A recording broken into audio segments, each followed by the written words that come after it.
Israel ink a massive free trade agreement, and Saudi Arabia and Greece are reportedly laying a fiber optic data cable that will link Europe with Asia.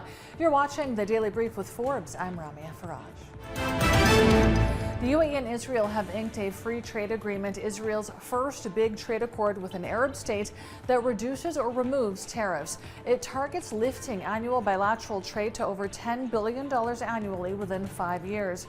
Tariffs will be eliminated on 96% of goods through the Comprehensive Economic Partnership Agreement. The UAE says the agreement will accelerate growth, create jobs, and lead to a new era of peace, stability, and prosperity across the region. It says the deal writes a new chapter in the history of the Middle East. Saudi Arabia and Greece are reportedly setting up a joint venture to lay a fiber optic data cable that will link Europe with Asia. The East Med Data Corridor, an undersea and land data cable, will be developed by MENA Hub, owned by Saudi Arabia's STC, and Greek telecoms company TTSA. Greece's power utility and Cyprus's telecoms operator will also hold a stake in the $857.7 million project. The project should be complete by the end of 2025. China's cabinet has unveiled a package of 33 measures covering fiscal, financial, investment, and industrial policies to revive its pandemic-ravaged economy. The stimulus package, which was flagged by China's State Council in a routine meeting last week, underscores Beijing's shift towards growth after draconian COVID-19 control measures pounded the economy and threatened Beijing's 5.5% growth target for the year. To revive investment and consumption, China will promote healthy development of platform companies, which are expected to play a role in stabilizing jobs. Russia's largest bank, Sberbank, says it's not affected by fresh EU sanctions that exclude it from the SWIFT financial messaging system. Sberbank officials say they're working as normal as the main restrictions are already in place. It says the latest move doesn't change the current situation for international transactions, while transactions within Russia don't use the SWIFT messaging platform. UK credit card borrowing rose last month at the fastest annual rate since 2005, possibly reflecting a worsening cost of living squeeze. The Bank of England says credit card borrowing was 11.6% higher than in April 2021, marking the biggest increase since November 2005.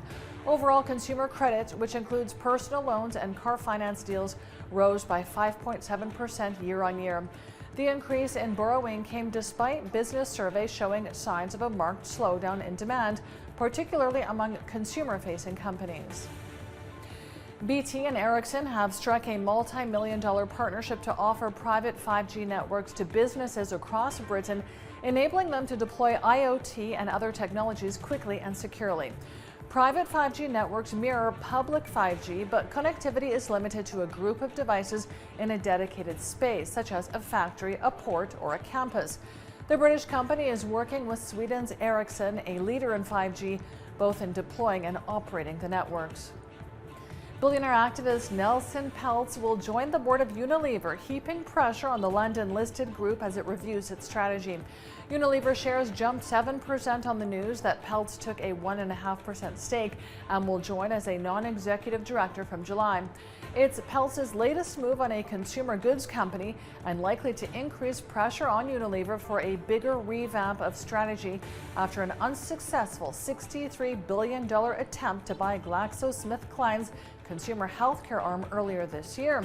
And staying with GSK, it's bought American biopharmaceutical firm Affinivax for up to $3.3 billion, expanding further into vaccines before the demerger of its consumer healthcare arm.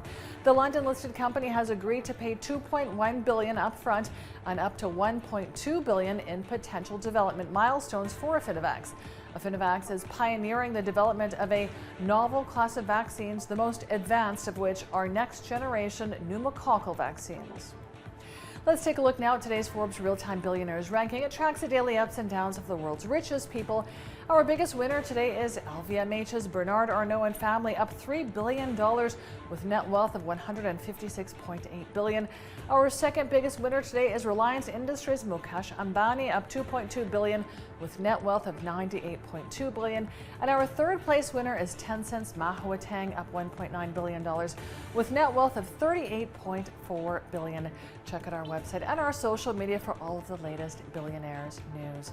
I'm Ramya Faraj. This is the Daily Brief. Thanks for watching. See you tomorrow.